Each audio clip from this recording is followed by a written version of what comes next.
अस्सलाम वालेकुम आवादीन हजरात, मैं ਤੁਹਾਡਾ वैस अहमद घुमन और मेरे नाल सियालकोट की बड़ी अहम शख्सियत चौधरी मोहम्मद हुसैन घुमन साहब तशरीफ फरमा ने।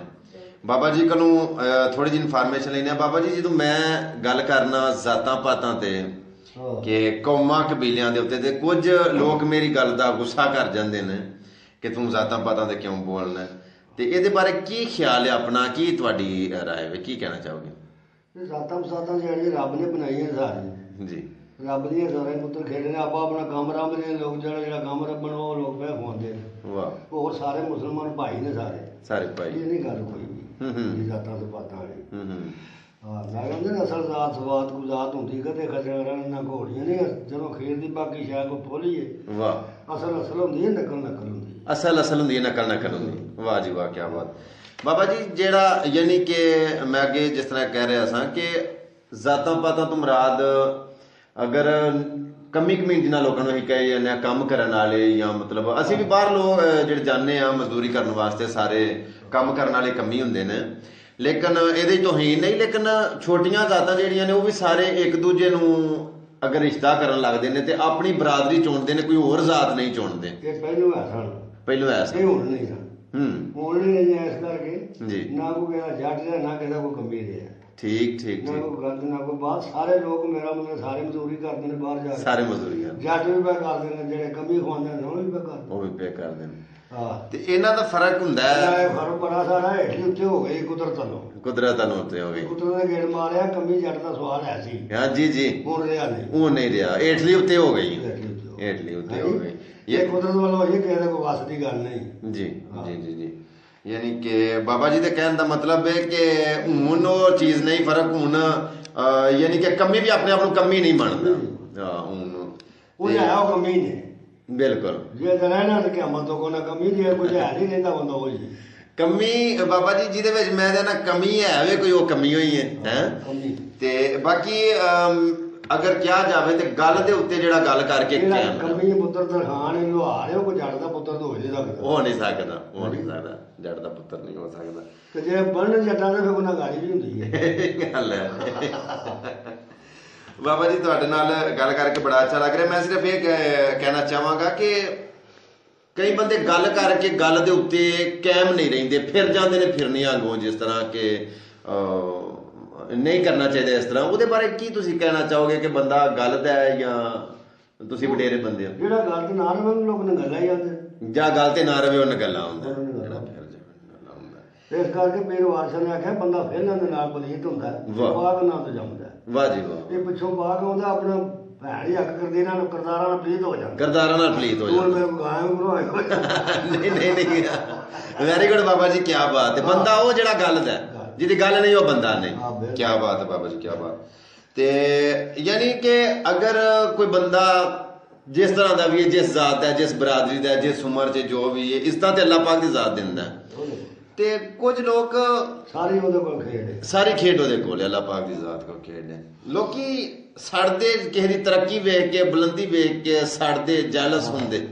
ਨਹੀਂ ਹੋਣਾ ਚਾਹੀਦਾ ਇਹਦੇ ਬਾਰੇ। ਹਾਂ ਬਿਲਕੁਲ ਨਹੀਂ ਹੁੰਦੇ। ਅੱਲਾਹ ਪਾਕ ਦੀ ਜ਼ਾਤ ਦੀਆਂ ਮੰਡਾਂ ਨੇ। ਉਹਨੇ ਖੁਦੀ ਵਾਲਿਆ ਤੂੰ ਨਹੀਂ ਖੁਦ ਰਹਿਣਾ, ਤੇਰੇ ਅੰਦਰ ਖੁਦੀ ਐਵੇਂ ਭਰੀ ਹੋਈ ਹੈ। ਵਾਹ ਜੀ ਵਾਹ ਵਾਹ। ਉਹਨੇ ਸ਼ਾਇਦ ਤੇ ਕਾਹਦਾ ਮਾਨ ਕਰਨਾ, ਉਹਨੇ ਚੁੱਕ ਲੈਣੀ ਜਿਹਨੇ ਧਰੀ ਹੋਈ, ਉਹਨੇ ਚੁੱਕ ਲੈਣੀ ਜਿਹਨੇ ਧਰੀ ਹੋਈ, ਜਿਹਨੇ ਸਾਹ ਪਾਏ ਨਾ ਕੱਢ ਵੀ ਲੈਣਾ, ਉਹਨੇ ਕੱਢ ਵੀ ਇਹ ਬਗਾਨੇ ਨੇ। ਵੈਰੀ ਗੁੱਡ, ਕੀ ਬਾਤ ਹੈ ਬਾਬਾ ਜੀ, ਕੀ ਬਾਤ।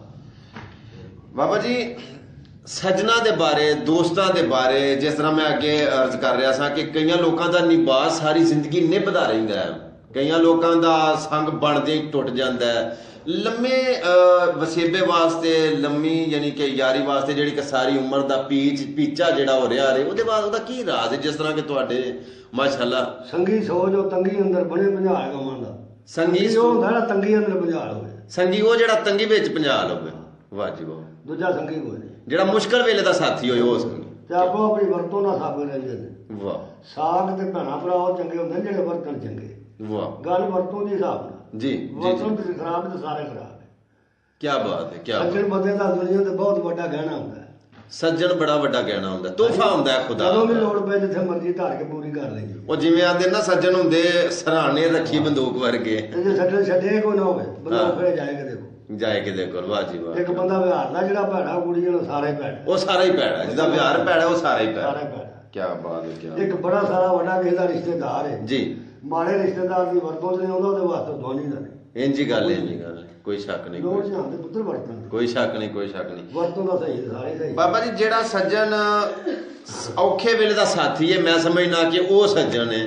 ਜਿਹੜਾ ਔਖੇ ਵੇਲੇ ਦੇ ਵਿੱਚ ਕੰਡ ਕਰ ਜਾਂਦਾ, ਮੈਂ ਉਹਨੂੰ ਉਹ ਸੱਜਣ ਨਹੀਂ ਹੁੰਦਾ, ਉਹ ਸੱਜਣ ਨਹੀਂ ਹੁੰਦਾ। ਉਹ ਆ ਗਿਆ ਟਾਈਮ। ਹਾਂ ਸੀਨ ਸੁੱਖ ਦਾ ਮਸਬ ਯਾਰ ਕਿੱਥੇ ਦੁੱਖ ਬਣੇ ਤੇ ਮੁੱਖ ਚ ਪਾਉਂਦੇ ਨੇ। ਦੁੱਖ ਬਣੇ ਤੇ ਮੁੱਖ ਸੁੱਖ ਦੇ ਵੇਲੇ ਸਾਰੇ ਯਾਰ ਹੁੰਦੇ ਨੇ, ਜਦੋਂ ਭੀੜ ਬਣ ਜਾ ਕੋਈ ਨਹੀਂ ਹੁੰਦਾ। ਜਦੋਂ ਭੀੜ ਬਣ ਜੇ ਕੋਈ ਨਹੀਂ ਹੁੰਦਾ ਕੁਝ ਤੇ ਗੱਲਾਂ ਬਾਤਾਂ ਨੂੰ ਸਾਰੇ ਯਾਰ ਹੁੰਦੇ ਨੇ ਕਿ ਮੈਂ ਵੀ ਤੇਰਾ ਸੱਜਣ ਆ, ਮੈਂ ਵੀ ਤੇਰਾ ਸੱਜਣ ਉਹ ਸਾਰੇ ਯਾਰ। ਹਾਂ, ਲੇਕਿਨ ਇਹ ਵਕਤ ਵੰਡ ਕਰਦਾ, ਵਕਤ ਯਾਨੀ ਕਿ ਦੱਸਦਾ ਕਿਹੜਾ ਸੱਜਣ ਹੈ ਕਿਹੜਾ ਦੁਸ਼ਮਣ। ਬਾਬਾ ਜੀ ਗੱਲਾਂ ਦੇ ਵਿੱਚੋਂ ਗੱਲ ਤੇ ਪਿੰਡਾਂ ਚੋਂ ਰਾਹ ਮੈਂ ਪੁੱਛਣਾ ਇਹ ਚਾਹਾਂਗਾ ਕਿ ਹੱਥ 'ਚ ਡੰਡਾ ਇਹਦਾ ਕੀ ਰਾਜ਼ ਹੈ?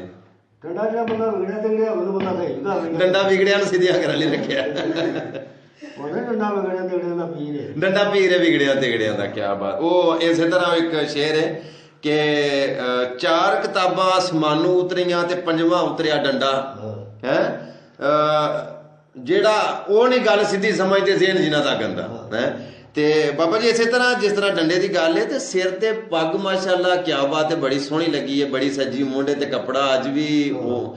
ਤੇ ਇਹ ਅੱਜ ਕੱਲ ਤੇ ਮੰਡੀਕ ਜਿਹੜੀ ਹੈ, ਮੰਡੀਰ ਨਵੀਂ ਜਿਹੜੀ ਹੈ ਅੱਜ ਕੱਲ ਦੀ ਪੂੰਗ ਨਸਲ ਹੈ। ਪੁੱਤਰ ਨਾ ਕਦੇ ਬੱਦੀ ਨਾ ਬੰਨਣੀ, ਨਾ ਬੰਨਣੀ, ਨਾ ਬੰਨੀ। ਵਾਹ ਬੰਨਣ ਤੇ ਬੰਦੇ ਵੀ ਬਣ ਜਾਣ। ਇੰਜ ਹੀ ਗੱਲ ਹੈ, ਕਿਆ ਬੰਦਿਆਂ ਰਹਿਣਾ ਹੀ ਨਹੀਂ। Very good Baba ji. ਬਾਬਾ ਜੀ ਪੱਗ ਪਹਿਲਾਂ ਇੱਕ ਗੱਲ ਕਹਿੰਦੇ ਹੁੰਦੇ ਸਨ, ਪੱਗ ਵਟਾਣਾ ਜਾਂ ਪੱਗ ਦੀ ਕਦਰ ਕਰਨਾ। ਕਿਸੇ ਬੰਦੇ ਨਾਲ ਗੱਲ ਨਾ ਬੰਨੀ ਤੇ ਉਹਨੂੰ ਕਹਿਣਾ ਬਈ ਮੈਂ ਪੱਗ ਪੱਗ ਵਟਾਈ ਏ। ਇਹ ਯਾਨੀ ਕਿ ਪੱਗ ਦੀ ਇੱਕ ਬੜੀ ਇੱਜ਼ਤ ਹੁੰਦੀ ਸੀ, ਬੜੀ ਇੱਜ਼ਤ ਹੁੰਦੀ ਸੀ। ਅੱਜ ਕੱਲ ਦੇ ਬੱਚੇ ਇਸ ਚੀਜ਼ ਨੂੰ ਨਹੀਂ ਸਮਝਦੇ, ਇਸ ਚੀਜ਼ ਨੂੰ ਮਤਲਬ ਨਹੀਂ। ਕਦੇ ਕੋ ਪਰਿਆ ਇਕੱਠੀ ਹੋਣੀ ਤੇ ਮਨੀਕੇ ਟੋਲੇ ਦਾ ਕਹਿਣਾ ਯਾਰ ਪੱਗ ਬੰਨਾ ਵਿੱਚ ਬੰਦਾ ਹੈ ਕੋਈ ਨਹੀਂ, ਪੱਗ ਬੰਨਿਆ ਵਿੱਚ ਬੰਦਾ ਹੈ ਕੋਈ ਨਹੀਂ। ਯਾਨੀ ਕਿ ਕਿਸੇ ਪੁਰਾਣੀ ਗੱਲ ਵੇਖੀ ਨਾ, ਚਲੋ ਤੁਹਾਡੇ ਬਜ਼ੁਰਗਾਂ ਨੂੰ ਸਿਰਾਂ ਨੂੰ ਸਲਾਮਾਂ ਤੇ ਪੱਗਾਂ ਨੂੰ ਸਲਾਮਾਂ। ਹਾਂ ਜੀ ਜੀ ਜੀ ਜੀ, ਮੂੰਹਾਂ ਨੂੰ ਮਿਲਾ ਜੇ ਤੇ ਪੱਗਾਂ ਨੂੰ ਸਲਾਮਾਂ। ਕੀ ਬਾਤ। ਇਹ ਕਈ ਦਫਾ ਇਹ ਗੱਲ ਸੁਣੀ ਹੈ ਕਿ ਸ਼ਾਦੀ ਵਿਆਹ ਦੇ ਵਿੱਚ ਜਾਂ ਕਿਸੇ ਐਸੇ ਫੰਕਸ਼ਨ ਦੇ ਵਿੱਚ, ਪ੍ਰੋਗਰਾਮ ਦੇ ਵਿੱਚ, ਪਰਿਆ ਪੰਚਾਇਤ 'ਚ ਅਗਰ ਕੋਈ ਪੱਗ ਬੰਨਾ ਬੰਦਾ ਨਹੀਂ ਸੀ ਜਾਂਦਾ ਤੇ ਉਹਨੂੰ ਨਾ ਪੂਰਾ ਨਹੀਂ ਮਹਿਸੂਸ ਕੀਤਾ ਜਾਂਦਾ, ਅਧੂਰਾ ਮਹਿਸੂਸ ਕੀਤਾ ਜਾਂਦਾ ਸੀ। ਅੱਜ ਦਾ ਜੀ ਸਾਡੇ ਨਾਲ ਚੌਧਰੀ ਮੁਹੰਮਦ ਹੁਸੈਨ ਘੁੰਮਣ ਸਾਹਿਬ ਸਨ, ਜੋੜੀਆਂ ਤੋਂ, ਸਿਆਲਕੋਟ ਤੋਂ, ਬੜੀ ਮਾਰੂਫ ਸ਼ਖਸੀਅਤ ਜੋ ਕਿਸੇ ਤਾਰਫ ਦੇ ਮੁਤਾਜ ਨਹੀਂ ਹਨ। ਬੜਾ ਅੱਛਾ ਲੱਗਾ। ਔਰ ਨੈਕਸਟ ਪ੍ਰੋਗਰਾਮ ਦੇ ਵਿੱਚ ਇਨਸ਼ਾਅੱਲਾ ਸਿਆਲਕੋਟ ਦੀ ਬੜੀ ਅਹਿਮ ਸ਼ਖਸੀਅਤ ਇੱਕ ਹੋਰ ਤਸ਼ਰੀਫ ਲੈ ਕੇ ਆਏ। ਬੜਾ ਅੱਛਾ ਲੱਗਾ ਮਿਲ ਕੇ, ਬੜਾ ਮਜ਼ਾ ਆਇਆ ਔਰ ਬੜੀਆਂ ਸਬਕ ਮੋਜ਼ ਗੱਲਾਂ। ਇਹ ਜਿਹੜੀਆਂ ਗੱਲਾਂ ਹੁੰਦੀਆਂ ਨੇ ਇਹ ਅੱਜ ਕੱਲ੍ਹ ਦੀ ਪੂੰਗ ਕੋਲੋਂ ਜਾਂ ਕਾਲਜਾਂ ਤੋਂ, ਯੂਨੀਵਰਸਿਟੀਆਂ ਤੋਂ, ਕਿਤਾਬਾਂ ਤੋਂ, ਬੈਂਕਾਂ ਦੇ ਮੁਲਾਜ਼ਮਾਂ ਤੋਂ, ਜਾਂ ਜਿਸ ਤਰ੍ਹਾਂ ਕਿ ਇਹਨਾਂ ਕੋਲੋਂ ਨਹੀਂ ਇਹ ਗੱਲਾਂ ਮਿਲਦੀਆਂ। ਇਹ ਬਜ਼ੁਰਗਾਂ ਕੋਲ ਬੈਠਿਆਂ, ਆਪਣੇ ਮੋਹਤਰਮ ਕੋਲ ਬੈਠਿਆਂ ਗੱਲਾਂ ਮਿਲਦੀਆਂ ਨੇ। ਨੈੱਟ ਦੇ ਉੱਤੋਂ ਇਹ ਚੀਜ਼ਾਂ ਨਹੀਂ ਮਿਲਦੀਆਂ। ਚਲੋ ਨੈੱਟ ਦੀ ਵਸਾਤਤ ਦੇ ਨਾਲ ਸਾਨੂੰ ਇਹ ਚੀਜ਼ ਸਮਝਣੀ ਚਾਹੀਦੀ ਹੈ ਕਿ ਆਪਣੇ ਬਜ਼ੁਰਗਾਂ ਨੂੰ ਟਾਈਮ ਦੇਣਾ ਚਾਹੀਦਾ ਹੈ, ਆਪਣੇ ਵਿਰਸੇ ਨੂੰ, ਆਪਣੇ ਕਲਚਰ ਨੂੰ, ਆਪਣੀ ਪਹਿਚਾਣ ਨਹੀਂ ਭੁੱਲਣੀ ਚਾਹੀਦੀ। ਬਾਬਾ ਜੀ ਬੜਾ ਅੱਛਾ ਲੱਗਾ ਤੁਹਾਡੇ ਨਾਲ ਮਿਲ ਕੇ।